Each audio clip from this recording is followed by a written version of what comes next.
বছর ঘুরলেই বঙ্গে বিধানসভা নির্বাচন, ভোট যুদ্ধের স্ট্র্যাটেজি নিয়ে আলাপ আলোচনায় ব্যস্ত প্রতিটি রাজনৈতিক দল। এবার রণকৌশল স্থির করতে দলীয় কর্মীদের সঙ্গে বৈঠকে তৃণমূলের সর্বভারতীয় সাধারণ সম্পাদক অভিষেক বন্দ্যোপাধ্যায়। জেলার ব্লক ভিত্তিক সংগঠনকে জোরদার করতে আলিপুরদুয়ার, কোচবিহার জেলা নেতৃত্বের সঙ্গে আলোচনা সারলেন তিনি। বৈঠক থেকে ব্লক ও বুথ স্তরে প্রচারে জোর দেওয়ার নির্দেশ অভিষেকের। কোচবিহারের নেতাকর্মীদের সাম্প্রতিক যাবতীয় গোষ্ঠীকোন্দল, দ্বন্দ্ব ভুলে দলকে এককাট্টা হয়ে লড়ার বার্তা দিলেন তিনি। কথা বললেন আলিপুরদুয়ারের জেলা তৃণমূলের সভাপতি প্রকাশ চিক বড়াইকের সঙ্গেও। এখানে মোট 9টি বিধানসভা কেন্দ্র রয়েছে। কোচবিহারের নেতৃত্বকে টার্গেট দেওয়া হয়েছে 9টির মধ্যে 9টি ধরে রাখতে হবে। তার কারণ 2021 বিধানসভা নির্বাচনের দিকে আমরা যদি নজর রাখি তাহলে দেখতে পাবো মাত্র 3টি বিধানসভা তৃণমূল কংগ্রেসের দখলে রয়েছে। একটা বিষয় কিন্তু একেবারে প্রকাশ্যে, তা হলো গোষ্ঠীকন্দল। কিন্তু অভিষেক বন্দ্যোপাধ্যায় স্পষ্ট করে বলে দিয়েছেন কোন রকম গোষ্ঠীকন্দল করা চলবে না, সকলকে একসঙ্গে চলতে হবে, সকলকে একসঙ্গে নিয়ে কাজ করতে হবে এবং ব্লক স্তর, বুথ স্তরে কিন্তু সংগঠন শক্ত করতে হবে।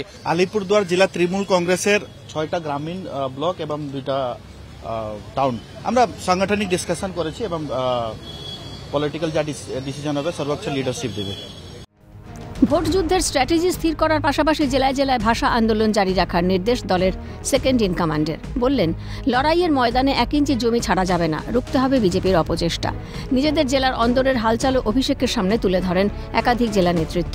কোচবিহারের জেলা সভাপতি অভিজিৎ ভৌমিকের অভিযোগ, অসমের মুখ্যমন্ত্রী হিমন্ত বিশ্ব শর্মার নাম করে জেলার মানুষকে লাগাতার ভয় দেখানো হচ্ছে। এনআরসির তালিকা পাঠানো হচ্ছে একের পর এক বাসিন্দাকে। তৃণমূলের নেতাকর্মীদের দমিয়ে রাখার চেষ্টা করছে বিজেপি। যেখানে যেখানে প্রয়োজন রদবদলের সেসব আলোচনা হয়েছে। এই বিষয়গুলো এখন আমাদের মাননীয় নেত্রীর কাছে যাবে। একদমই না, সব একসাথে। আপনারা তো দেখেছেন লোকসভায়, বিধানসভা তো 9-0 করবো, দেখে নেবেন, প্রশ্নই ওঠে না। সেক্ষেত্রে বিজেপিকে নিশানা করে অভিষেকের মন্তব্য, ভয় দেখিয়ে জাতপাতের নাম করে বিভাজন করে ওরা কিছুই করতে পারবে না। ভোট যুদ্ধে বিজেপিকে রেয়াত করবে না তৃণমূল।